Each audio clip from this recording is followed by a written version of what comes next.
नमस्कार मंडळी. तर आज आपण बघणार आहोत प्रेझेंट कंटिन्युअस टेन्स, त्यालाच म्हणतात प्रोग्रेसिव्ह टेन्स, त्यालाच मराठीतून चालू वर्तमान काळ किंवा अपूर्ण वर्तमान काळ म्हणतात.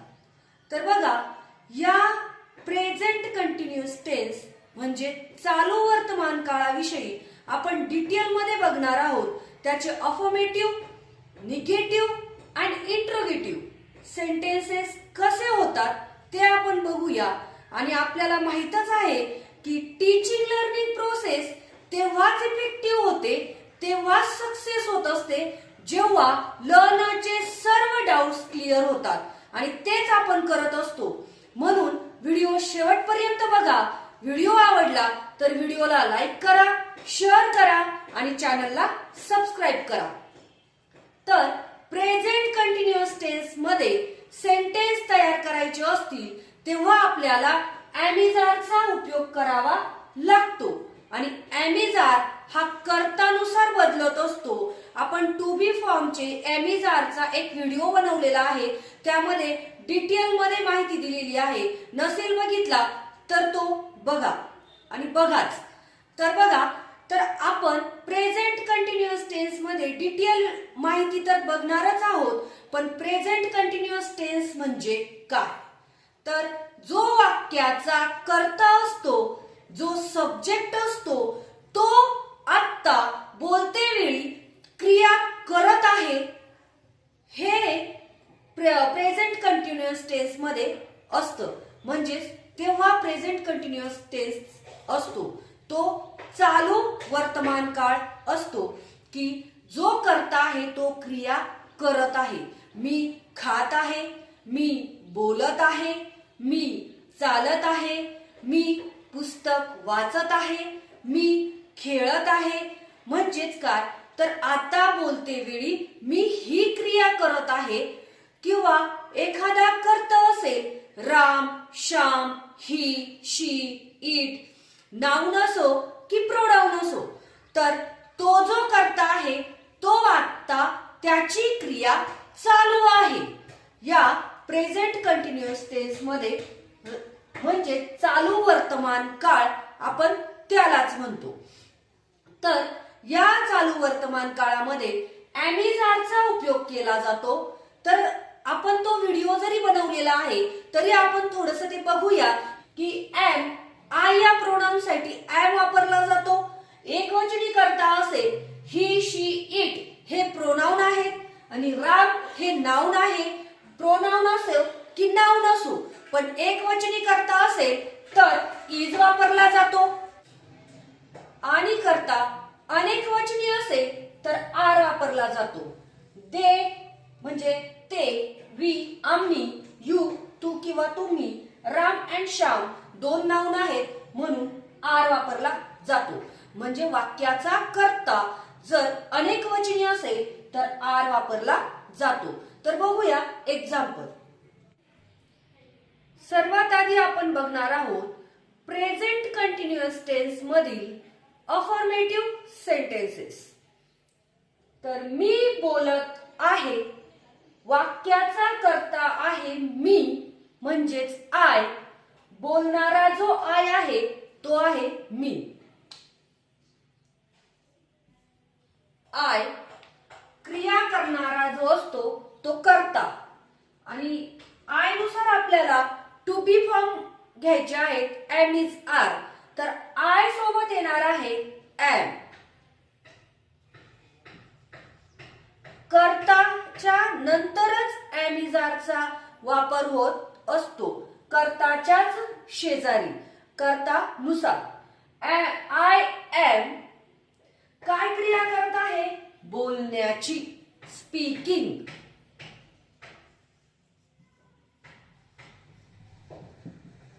स्पीकिंग म्हणजे बोलत आहे, बोलण्याची क्रिया चालू आहे म्हणून क्रियापदाला आयएनजी लावला जातो जेव्हा क्रिया चालू असते. म्हणजे आय एम स्पीकिंग, मी बोलत आहे.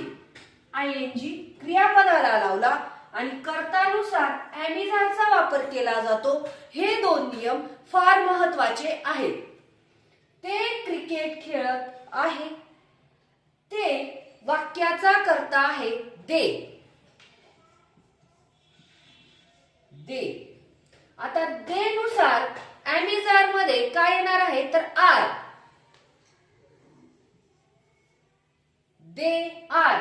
दे हा अनेकवचनीय आहे म्हणून इथे आपण आर वापरला. They are. आता इथे खेळत आहे, खेळण्याची क्रिया चालू आहे म्हणजेच प्ले आणि प्लेला आयएनजी प्लेइंग. प्लेइंग. आणि काय खेळत आहे? क्रिकेट खेळत आहे. क्रिकेट. कर्ता. कर्तानुसार ॲमिजारचा वापर टू बी फॉर्मचा वापर केला जातो. अनेकवचनी असेल तर आर, त्याच्यानंतर मेन वर्ब आणि त्याला आयएनजी लावला जातो आणि नंतर जे ऑब्जेक्ट आहे ते. वाक्याची रचना अशी असते. तर त्याचं स्ट्रक्चर बघूया. एक नंबरला आहे सब्जेक्ट प्लस कर्तानुसार ॲमिजार.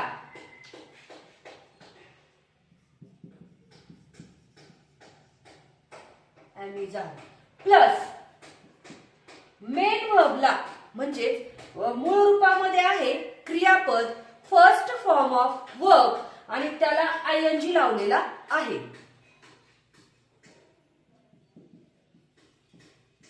आयएनजी. आणि त्याच्यानंतर आहे ऑब्जेक्ट. जे उरलेलं वाक्य आहे ते जॉईन करून द्यायचं. Plus object. हे आहे स्ट्रक्चर. आता आपण बघणार आहोत प्रेझेंट कंटिन्युअस टेन्स मध्ये म्हणजेच प्रोग्रेसिव्ह टेन्स मध्ये निगेटिव्ह सेंटेन्सेस. मी बोलत नाही. पहिलं सेंटेन्स आहे मी बोलत नाही. वाक्याचा कर्ता आहे मी म्हणजेच आय. आय. कर्तानुसार ॲम. ॲम. आता निगेटिव्ह सेंटेन्स कसं बनवायचं तर कर्ता एक नंबरला, त्याच्यानंतर कर्तानुसार am am is are. Am is are एकवचनी असेल अनेकवचनी असेल त्यानुसार आय ॲम. आणि नॉट त्याच्यानंतर आहे आय एम नॉट. आणि मेन वर्बच्या आधी I am not speaking. Speaking म्हणजे फक्त ॲमच्या नंतर नॉट लावला आणि मेन वर्ब जो आहे स्पीकिंग त्याच्या आधी आपण नॉट लावलेला आहे. आय नंतर आला ॲम, ॲम नंतर आला नॉट आणि ॲम नंतर नॉट आणि मेन वर्बच्या आधी not. I am not speaking. मी बोलत नाही. ते क्रिकेट खेळत नाही. आत्ता ती क्रिया चालू नाही. निगेटिव्ह सेंटेन्स आहे आत्ता चालू नाहीये. ते क्रिकेट खेळत नाही. वाक्याचा कर्ता आहे दे. दे. अनेकवचनी असल्यामुळे आर. They are. काय क्रिया होते काय क्रिया होत नाही खेळत. खेळत नाहीये म्हणजेच they are not. They are. आरच्या नंतर not. They are not playing. Playing cricket. Cricket. त्याचं स्ट्रक्चर बघूया. एक नंबरला आहे सब्जेक्ट कर्ता प्लस कर्तानुसार ॲमिजार.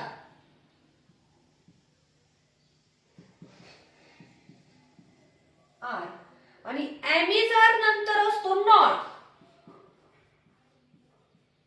नॉट आणि त्याच्यानंतर असतं मेन वर्ब आणि त्याला आयएनजी आणि क्रियापद मूळ रूपात V1 आयएनजी आणि प्लस ऑब्जेक्ट. उरलेलं वाक्य जॉईन करून द्यायचं. आपण आता बघणार आहोत प्रेझेंट कंटिन्युअस टेन्स मध्ये इंट्रोगेटिव्ह सेंटेन्सेस म्हणजेच एस्नो टाइप क्वेश्चन्स. क्वेश्चन्स कसे तयार होतात आणि त्याचं उत्तर एस और नो मध्ये असतं. तर ते कोणते? मी बोलत आहे का? एस और नो. समोरचा उत्तर एस और नो मध्ये देत असतो. मी बोलत आहे का वाक्याचा कर्ता जरी मी असेल तर प्रश्न केलेला आहे म्हणून कर्ताच्या अकॉर्डिंग एम, इज, आर आपल्याला एक नंबरला घ्यायचा असतो. म्हणून आपण मी म्हणजेच आय नुसार एम वापरत असतो.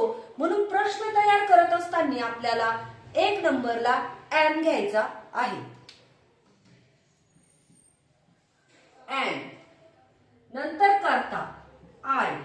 आपण जेव्हा अफर्मेटिव्ह सेंटेन्सेस घेतले त्यावेळेस या दोघांची जागा चेंज होती. म्हणजेच आय एक नंबरला होता, एम 2 नंबरला होता.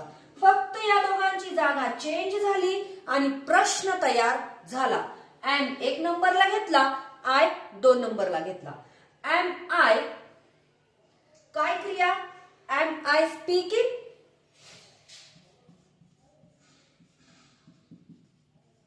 स्पीकिंग प्रश्न चिन्ह. प्रश्न तयार झाला. Am I speaking? येस और नो. तो क्रिकेट खेळत आहे का? तो क्रिकेट खेळत आहे का कर्ता आहे तो म्हणजेच ही. तर ही नुसार येणार आहे इज. इज आणि ही. इज 1 नंबरला, ही 2 नंबरला, वाक्याचा कर्ता 2 नंबरला आणि कर्तानुसार इज घेतलेला आहे. इज ही आणि त्याच्यानंतर खेळण्याची क्रिया होत नाहीये आहे का असं विचारलं जात आहे म्हणजेच प्लेइंग.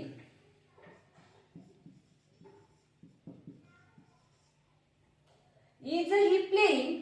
इज ही प्लेइंग काय? तर cricket. Question mark. Question mark द्यायला विसरायचा नाही. Is he playing cricket? तो क्रिकेट खेळत आहे का? एस और नो. म्हणजेच याचं स्ट्रक्चर काय आहे तर 1 नंबरला कर्तानुसार एम, इज, आर.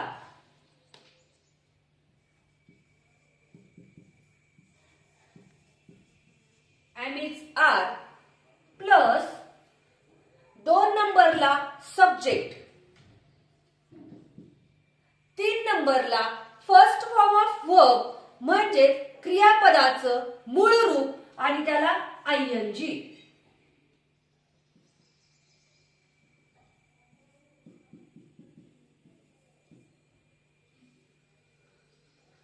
आणि प्लस ऑब्जेक्ट.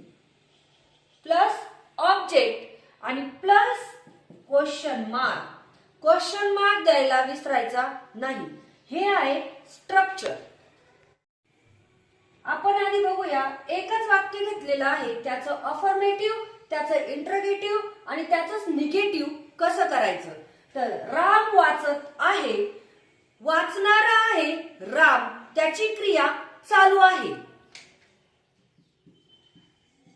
राम एकवचनी कर्ता आहे म्हणजेच इज.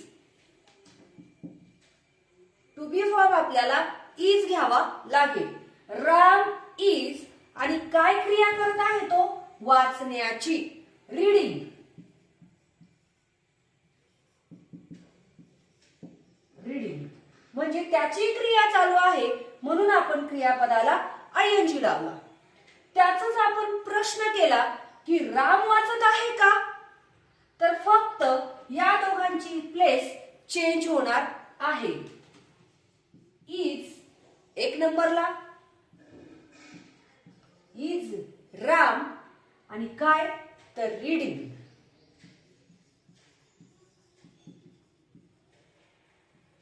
Question mark. त्याच्यानंतर राम वाचत नाही. निगेटिव्ह सेंटेन्स आहे. राम वाचत नाही. वाक्याचा कर्ता राम. राम इज नंतर निगेटिव्ह सेंटेन्स असेल तर नॉट येत असतो. Is not reading.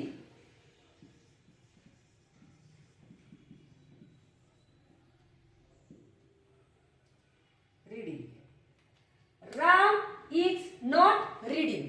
यातील डिफरन्स समजलाच असेल. काय करायचं आहे? Affirmative, interrogative and negative.